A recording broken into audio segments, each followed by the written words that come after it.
ये फ्रेंड आज सीखते हैं फायर अलार्म सिस्टम के बारे में। देखिए एक छोटा सा हमारा ये प्रोजेक्ट है, छोटा सा प्रोजेक्ट गार्ड हाउस है, यानी गार्ड हाउस जहाँ पे हमारा सिक्योरिटी गार्ड बैठता है, उसका एक रूम है, छोटा सा रूम है। उसमें फायर अलार्म सिस्टम कैसे हम लोग इंस्टॉल करते हैं, फायर अलार्म सिस्टम के बारे में। तो चलिए पहले हम लोग इसको सिंबल देखते हैं, ये सिंबल क्या होता है। फायर अलार्म सिस्टम के सिंबल हम लोग चेक करते हैं। देखिए इस तरह का सिंबल है, ये देखिए लीजेंड एंड सिंबल है।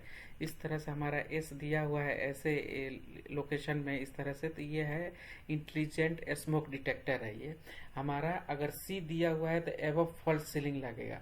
अगर सी नहीं दिया हुआ है तो ये हमारा नॉर्मल स्मोक डिटेक्टर है, ये हमारा सीलिंग में लगा हुआ है। अगर इस तरह से सिंबल है तो ये इंटेलिजेंट हीट डिटेक्टर है। ये हीट डिटेक्टर हमारा जनरेटर रूम या फिर किचन एरिया में हम लोग लगाते हैं। इंटेलिजेंट हीट डिटेक्टर, हीट को सेंस करने के लिए। ये हम लोग नॉर्मल एरिया इच रूम में या वाशरूम में ये हम लोग लगाते हैं हीट हमारा स्मोक डिटेक्टर, स्मोक को डिटेक्ट करने के लिए। ये हमारा ये देखिए अगर दोनों है, ये एस है और आर है, ये हमारा हो गया इंटेलिजेंट मल्टी सेंसर। यानी सम एरिया में हमारा रिक्वायरमेंट होता है स्मोक का भी हीट का भी। जैसे हमारा वॉशरूम है या फिर किचन है, जनरेटर रूम है, तो वहाँ पे दोनों चीज हो सकता है, या तो हीट भी हो सकता है, स्मोक भी हो सकता है। तो वहाँ पे कंबाइंड टाइप का हम लोग डिटेक्टर लगाते हैं। तो इस तरह का अगर सिंबल है तो इसका मतलब हो गया मल्टी सेंसर डिटेक्टर। अगर इस तरह से हमारा सिंबल दिया, दो लाइन दिया हुआ है, तो ये डक्ट स्मोक डिटेक्टर।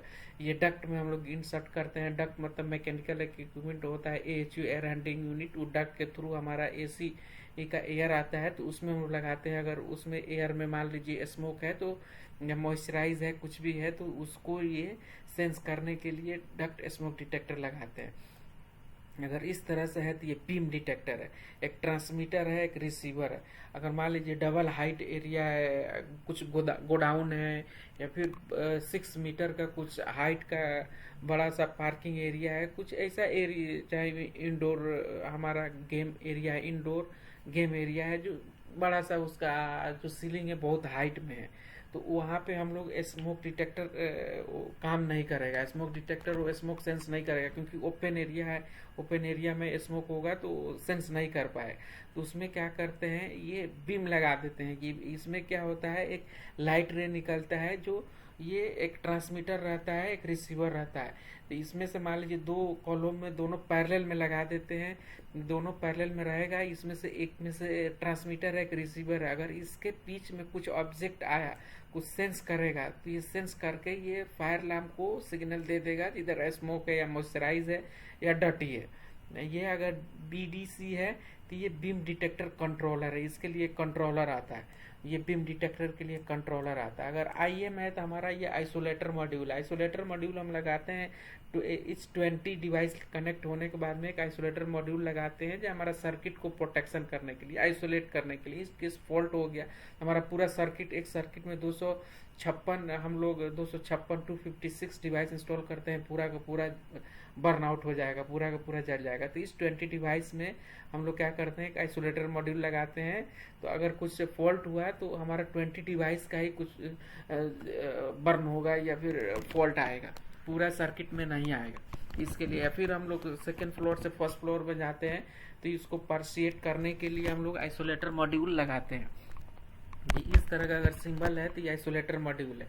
अगर इस तरह से हमारा ये सिंबल है AST, तो ये मॉड्यूलर मिनिमम डिस्प्ले मॉड्यूल। ये हम लोग विस्टा सिस्टम के लिए आता है, जहाँ पे हाई सेंसिटिव रिक्वायरमेंट है। तो ये स्पेशल रूम, जहाँ पे हमारा आईटी रूम है, उसमें ये यूज करते हैं।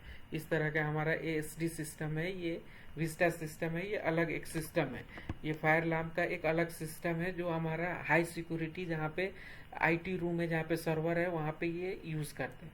अगर F का हमारा सिंबल है तो ये मैनुअल कॉल पॉइंट है। ये मैनुअल कॉल पॉइंट कहाँ पे हम लोग लगाते हैं, हम लोग डोर के पास में लगाते हैं। इन केस हमारा कोई आदमी अभी मान लीजिए सेंसर हमारा सेंस नहीं किया है, कोई फायर इंसान उधर किस काम कर रहा है, देखा वो फायर हो गया, तो उस टाइम में ये प्रेस करेगा, पुश करेगा, तो पूरा फायर अलार्म एक्टिवेट हो जाएगा। जितना डिवाइस है फायर अलार्म एक्टिवेट हो जाएगा। ये वेदर प्रूफ टाइप है। अगर मान लीजिए ये इनसाइड बिल्डिंग के है, ये outside building, weatherproof type है। वेदर प्रूफ टाइप है। ये मैनुअल कॉल स्टेशन है ये वेदर प्रूफ टाइप है, यानी वेदर प्रूफ टाइप हम लोग लगाते हैं आउटसाइड बिल्डिंग यानी इंफ्रा एरिया में, जो ओपन एरिया है उधर के साइड में। ये AIM है, ये सिंगल इनपुट मॉनिटर मॉड्यूल है। ये सिंगल इनपुट मॉनिटर मॉड्यूल ये थर्ड पार्टी इक्विपमेंट के लिए लगाते हैं। थर्ड पार्टी इक्विपमेंट जैसे FM200 हो गया।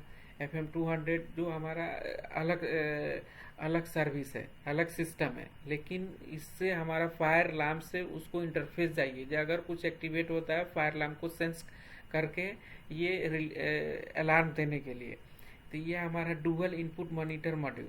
ये जहाँ पे सिंगल की जरूरत है, जहाँ पे सिंगल, जहाँ पे डबल की जरूरत है वहाँ पे डबल।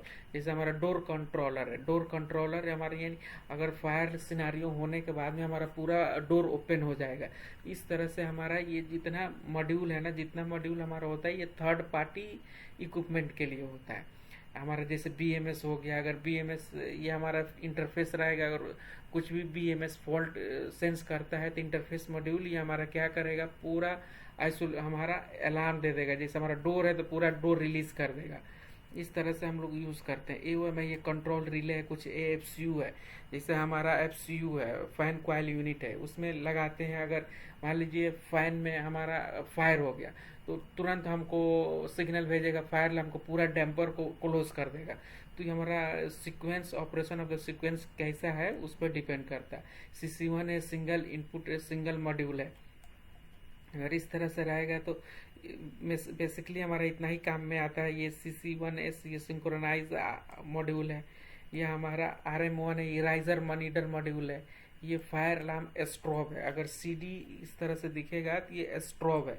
अगर कुछ मान लीजिए डेफ आदमी है, फायर अलार्म एक्टिवेट हो गया, वो सुन नहीं सकता है, तो उसके लिए एक फ्लैशर होता है, फ्लैशर। ये स्ट्रोब जो फ्लैश करेगा, यानी उसमें से लाइट ब्लिंकिंग करेगा, फ्लैशर है। यहाँ पे एक फायर अलार्म स्ट्रोब, ये वेदर प्रूफ टाइप से, अगर बाहर में है तो ये वेदर प्रूफ टाइप से। ये वॉइस अलार्म है, वॉल स्पीकर एंड स्ट्रोब, इसमें बोथ है, यानी साउंड भी करेगा फ्लैश भी करेगा, यानी कंबाइन टाइप है। Voice alarm, wall speaker with strobe. ये देखिए वेदर प्रूफ टाइप है। ये एक्सुलरी पावर सप्लाई है हमारा। FSCP में हमको पावर सप्लाई जरूरत पड़ता है, उसके लिए 24 वोल्ट 240 वोल्ट AC सप्लाई दे रहे हैं। वो जाके वहाँ पे 24 वोल्ट DC करेगा। उसमें एक ट्रांसफार्मर रहता है कंट्रोल पैनल में, उसके लिए। या फिर हम लोग ये जहाँ पे ये वॉइस अलार्म और स्पीकर है, यहाँ पे ये स्ट्रोब जो है हमारा, स्ट्रोब के लिए चाहिए 240 वोल्ट पावर भी चाहिए हमारा। 240 वोल्ट पावर चाहिए तो 2 केबल लेके जाएंगे स्ट्रोब में। एक तो हमारा DC हमारा 24 वोल्ट DC, एक 240 volt AC for the strobe के लिए। ये मेन FSCP पैनल है, मेन FSCP कंट्रोल पैनल है। FSCP ये हो गया फायर अलार्म कंट्रोल पैनल। यहाँ पे ये रॉन्ग सिंबल दिया। FSCP मतलब fire alarm control panel, M मतलब main fire alarm control panel. ये FARP fire alarm repeater panel है। ये रिपीटर पैनल है, वहाँ पे पूरा हमारा जिसे मेन FSCP पैनल है, इसमें हमारा कार्ड रहता है, फिर वहाँ पे हमारा एम्पलीफायर कार्ड रहता है, कंट्रोलर रहता है। जहाँ पे रिपीटर पैनल है वहाँ पे कुछ नहीं रहता है, बस यहाँ पे साइलेंट करने के लिए सिक्योरिटी रूम वगैरह में लगा देते हैं। जहाँ पे साइलेंट करने के लिए कुछ अलार्म हुआ तो साइलेंट करने के लिए रिपीटर पैनल होता है। एक मिमिक पैनल है, जो हमारा मिमिक पैनल होता है, या फिर एक हमारा वर्क स्टेशन होता है जहाँ से कंट्रोल फायर कमांड रूम से कंट्रोलिंग करते हैं, उस तरह से पैनल होता है। एक स्मोक ओवरहेड पैनल है, जो हमारा सम एरिया है जो ओवरराइड करता है फायर अलार्म को, जैसे जनरेटर वगैरह हो गया तो ये उससे कनेक्टेड होता है स्मोक ओवरहेड पैनल से। ये एंड ऑफ लाइन एक रजिस्टर लगा देते हैं, जहाँ पे डिवाइस का लूप खत्म हो गया एक लाइन रजिस्टर लगा देते हैं। अगर इस तरह से है तो हमारा ये टेलीफोन है। 2 तरह का टेलीफोन होता है, एक टेलीफोन स्टेशन होता है, एक टेलीफोन जैक होता है। ये देखिए टेलीफोन जेम मतलब जैक है, यानी वहाँ पे प्रोविजन दिया रहेगा। एक हम लोग वहाँ पे टेलीफोन ले जाके उसमें कनेक्ट करके बात कर सकते हैं। हमारा ये मोबाइल टाइप से, यानी स्टेशनरी है, परमानेंट नहीं है। यहाँ पे एक प्रोविजन दिया रहेगा, जैक रहेगा, उसमें से कनेक्ट करके हम लोग बात कर सकते हैं।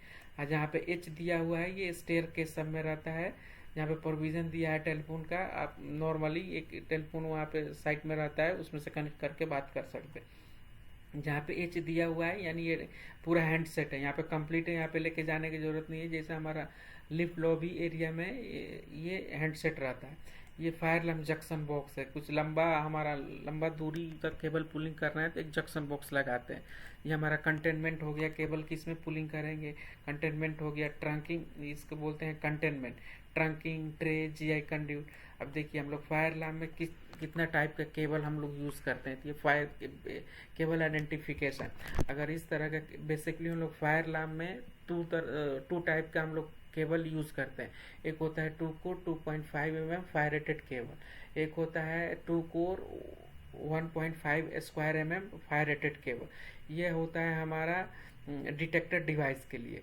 2 को 2.5 होता है हमारा नोटिफिकेशन डिवाइस के लिए। डिटेक्टर डिवाइस हो गया हमारा जैसे smoke detector, heat detector, duck detector, जितना डिटेक्टर है, मैनुअल कॉल पॉइंट। ये हमारा नोटिफिकेशन हो गया हॉर्न एंड स्ट्रोब के लिए। इस तरह से हमारा 2 तरह का केबल यूज होता है। अगर इंटरव्यूअर आपको पूछता है, अगर आप इलेक्ट्रिकल इंजीनियर हैं, प्रिपरेशन कर रहे हैं जॉब के लिए, तो आपको पहले से प्रिपेयर होके जाना है फायर अलार्म सिस्टम के बारे में। इंटरव्यूअर 100% आपको पूछेगा फायर अलार्म सिस्टम के बारे में। तो आपको पूछेगा जी आप एक्सप्लेन करें फायर अलार्म सिस्टम के बारे में। तो फायर अलार्म सिस्टम के बारे में बोलेंगे, सबसे पहले केबल बताएंगे। 2 तरह का हम लोग केबल यूज करते हैं। पहला केबल होता है 2 core 1.5 mm fire rated cable. दूसरा ये किसके लिए होता है, हमारा डिटेक्टर के लिए। डिटेक्टर जितना है वो कितना के केबल यूज होता है, 2 कोर 1.5। दूसरा होता है हमारा 2 कोर 2.5 mm, ये हमारा नोटिफिकेशन के लिए, नोटिफिकेशन यानी स्ट्रोब एंड हॉर्न के लिए यूज होता है। ये फिर पूछेगा इंटरव्यूअर आपको ये किस में केबल पुलिंग करते हैं। तो हम लोग केबल पुलिंग करेंगे जीआई ट्रंकिंग में कर सकते हैं, या पीवीसी कंड्यूट में कर सकते हैं, या जीआई कंड्यूट में कर सकते हैं। अगर ड्यूरिंग द हम लोग कंक्रीट में डाले तो पीवीसी कंड्यूट 25 mm डालेंगे। हमारे ईएलबी सिस्टम के लिए जनरली 25 mm कंड्यूट यूज करते हैं। इलेक्ट्रिकल के लाइट के लिए 20 mm। तो देखिए यहाँ पे ये हो गया 2 core 1.5 fire rated conduit embedded expose या जीआई कुछ भी हो सकता है। टेलीफोन के लिए, टेलीफोन के लिए हम लोग 2 कोर 1.5 mm, इसके लिए भी। फिर हमारा देखिए ये fire rated cable conduit for speaker, ये 2 कोर 2.5 mm बोले ना, स्पीकर और हॉर्न के लिए। ये एम्बेडेड फॉर नेटवर्क, एक हमारा होता है fire rated fibre optic cable. ये फाइबर ऑप्टिक केबल होता है क्या है, एक हमारा प्रोजेक्ट में 10 FSCP यानी फायर अलार्म कंट्रोल पैनल है, तो इसको इंटरलिंक करने के लिए एक हमारा fire optic fibre cable connect करते हैं, जो हमारा इंटरलिंक हो जाएगा। जो एक पैनल में हमारा फॉल्ट आया तो ये पूरा पैनल में इंडिकेशन दे देगा यहाँ पे फॉल्ट है। तो चलिए हम लोग ड्राइंग के बारे में समझते हैं। तो ड्राइंग क्या है, हमारा एक सिक्योरिटी रूम, एक छोटा सा रूम है, सिक्योरिटी रूम है, जहाँ पे सिक्योरिटी बैठेगा गेट पे। तो उसमें क्या है, एक हमारा पैनल है, देख रहे हैं, रिपीटर पैनल है, FARP पैनल। इसमें कुछ भी नहीं रहता है। रिपीटर पैनल में क्या होता है, बस उसमें ऑप्शन दिया रहता है साइलेंट करने का या रीसेट करने का। कुछ पैनल हमारा तो ये इंटरनली कनेक्टेड है पूरा एरिया में। तो सिक्योरिटी यहाँ पे बैठा है, ऑप्टिक फाइबर से पूरा कनेक्टेड है, तो सिक्योरिटी यहाँ पे बैठा है। मान लीजिए इन केस किसी लोकेशन में डक्ट या स्मोक सेंस करने के बाद में स्मोक डिटेक्टर एक्टिवेट हो गया है, साउंड करने लगा, तो उस टाइम में अगर मान लीजिए जनरल फॉल्स अगर डिटेक्ट किया है, तो उस टाइम में यहाँ पे अगर रीसेट करेंगे तो अपने आप वो हमारा जो फॉल्ट चला जाएगा। तो इसके लिए यहाँ पे एक रिपीटर पैनल हम लोग दिए हुए हैं। यहाँ पे पैनल की ज़रूरत नहीं है, पैनल रिपीटर पैनल है। तो रिपीटर पैनल से देखिए हमारा सबसे पहले एक हमारा फायर अलार्म जंक्शन बॉक्स है। फायर अलार्म जंक्शन बॉक्स है हमारा, ये देखिए 1 2 3 केबल इसमें चला गया, 3 केबल गया ये जंक्शन बॉक्स में। देखिए एक हमारा ये कलर के लिए हमारा दूसरा बिल्डिंग से आके इसमें गया, देख रहे हैं, ये कलर वाला हमारा चला गया किसके लिए, डिटेक्टर के लिए। ये कलर हमारा सेम है डिटेक्टर के लिए, स्मोक डिटेक्टर के लिए। स्मोक डिटेक्टर से हमारा CC1, ये हमारा बताया ना, single input single output control module है। कंट्रोल मॉड्यूल से कनेक्ट करके हम लोग लेके आ गए कहाँ पे, स्मोक डिटेक्टर में। दो स्मोक डिटेक्टर है यहाँ पे, देखिए ना, ये एक स्मोक डिटेक्टर के क्या होता है हमारा वायरिंग कंसेप्ट। स्मोक डिटेक्टर के लिए हमारा पूरा रिंग सर्किट होता है, यानी जहाँ से हमारा स्टार्ट हुआ वहाँ, जहाँ से स्टार्ट हुआ और जहाँ ख़त्म होगा, उसके स्टार्ट हुआ फ्रॉम FSCP पैनल से, फिर रिटर्न होके FSCP पैनल में सेम आना है हमको। देख रहे हैं यहाँ से स्टार्ट हुआ हमारा कंट्रोल रिले से स्टार्ट हुआ, control single input control module से स्टार्ट होने के बाद में फिर इसी में आएगा, रिंग सर्किट होता है। देखिए एक हमारा स्मोक डिटेक्टर है, यहाँ से सिंगल हमारा क्या है 2 core 1.5 mm fire rated cable इसमें आके स्मोक डिटेक्टर में कनेक्ट हो गया। यहाँ से हमारा ये डिटेक्टर में कनेक्ट हो गया। यहाँ से हमारा दूसरा नंबर हो गया, इसका कुछ प्रोग्रामिंग होता है, देख रहे हैं। SD मतलब स्मोक डिटेक्टर, ये GH मतलब गार्ड हाउस ग्राउंड फ्लोर, ये P हमारा P09 हमारा जो नंबर है हमारा पैनल का, ये P09 है। हमारा circuit number L130 number device है। अब उसमें से आ गया AOM ये हमारा मॉड्यूल है। ये मॉड्यूल किसके लिए है? थर्ड पार्टी डिवाइस के लिए। थर्ड पार्टी डिवाइस ये 18 नंबर है, तो हम लोग वहाँ पे हमारा डिजाइन में दिया रहेगा 18 नंबर ये किसके लिए है। देख रहे हैं यहाँ पे AOM ये हमारा मॉड्यूल है थर्ड पार्टी के लिए, तो 18 नंबर हमारा डिजाइन में दिया रहेगा ये किस सर्विस के लिए है। तो यहाँ पे ये किस सर्विस के लिए है 18 नंबर में देखेंगे। ये control module for release close door, ये देख रहे हैं ये control module to release close door. Fire होगा तो उस टाइम में क्या करेगा, रिलीज जितना डोर क्लोज रहेगा पूरा को ओपन कर देगा। उसके लिए हम लोग वहाँ पे मॉड्यूल लगाए हैं। इस तरह से हमारा फायर अलार्म सिस्टम काम करता है। देख रहे हैं 18 नंबर 2 यहाँ पे डोर है, यहाँ पे डोर है, तो क्या करेगा पूरा रिलीज कर देगा। फायर होता है तो उस टाइम में हमको कुछ भी नहीं चाहिए, एक्सेस नहीं चाहिए डोर ओपन करने के लिए, क्लोज करने के लिए, उस टाइम में डायरेक्ट ओपन हो जाएगा। अब यहाँ पे फिर देखिए ये C लगा हुआ है यानी एबव सीलिंग। देख रहे हैं यहाँ पे 16 नंबर, ये 13 था, ये 14 था, ये 15 था, ये 16 नंबर हो गया। ये 16 नंबर हमारा डिवाइस हो गया। 16 के बाद में ये हमारा 17 हो गया। ये एबव फॉल्ट सीलिंग है, ये नीचे सीलिंग में लगेगा, एबव फॉल्ट सीलिंग है। In case above fault ceiling में गैप होता है, इन केस अंदर में स्मोक या कुछ भी सेंस मॉइस्चराइज सेंस किया, इसके लिए हम लोग एबव फॉल्ट सीलिंग लगाते हैं स्मोक डिटेक्टर। यहाँ से फिर हमारा ये देखिए ये हीट डिटेक्टर है, टॉयलेट एरिया में हीट डिटेक्टर लगाए हैं, स्मोक नहीं लगाए हैं, ये ओनली हीट डिटेक्टर लगाए हैं। HD यानी हीट डिटेक्टर। हीट डिटेक्टर लगाने के बाद में ये हमारा डोर है, डोर के पास में F लगाएं, ये हमारा मैनुअल कॉल पॉइंट था। अगर मान लीजिए कोई आदमी यहाँ इधर काम कर रहा है, वो फायर हो गया तो क्या करेगा, गेट से भागेगा, लेकिन यहाँ पे वो प्रेस कर देगा तो फायर अलार्म पूरा बिल्डिंग में एक्टिवेट हो जाएगा। वो पूरा आदमी पहले से केयरफुल हो जाएगा, जो बिल्डिंग में आग हो गया है पूरा एक्टिवेट हो जाएगा फायर अलार्म। और फिर वापस आ गया हमारा जंक्शन बॉक्स में, ये सेम जंक्शन बॉक्स में। इस तरह से हमारा फायर अलार्म सिस्टम काम करता है। होप आपको समझ में आया होगा। अगर आपको इंटरव्यूअर, आप एक इलेक्ट्रिकल इंजीनियर है या LV इंजीनियर है, जॉब के लिए प्रिपरेशन कर रहे हैं या फ्रेशर है, तो आपको इंटरव्यूअर पूछता है जो फायर अलार्म सिस्टम के बारे में आप क्या समझते हैं, तो सबसे पहले आप बताएंगे फायर अलार्म सिस्टम के लिए हम लोग 25 mm PVC कंड्यूट या GI कंड्यूट यूज़ करते हैं। FSCP पैनल से हमारा केबल जाता है। केबल का टाइप होता है 2 तरह का, 2 कोर 1.5, 2 कोर 2.5। हमारा ये फायर रेटेड केबल होता है। 1.5 होता है हमारा डिटेक्टर डिवाइस के लिए, 2.5 होता है हमारा नोटिफिकेशन लूप के लिए।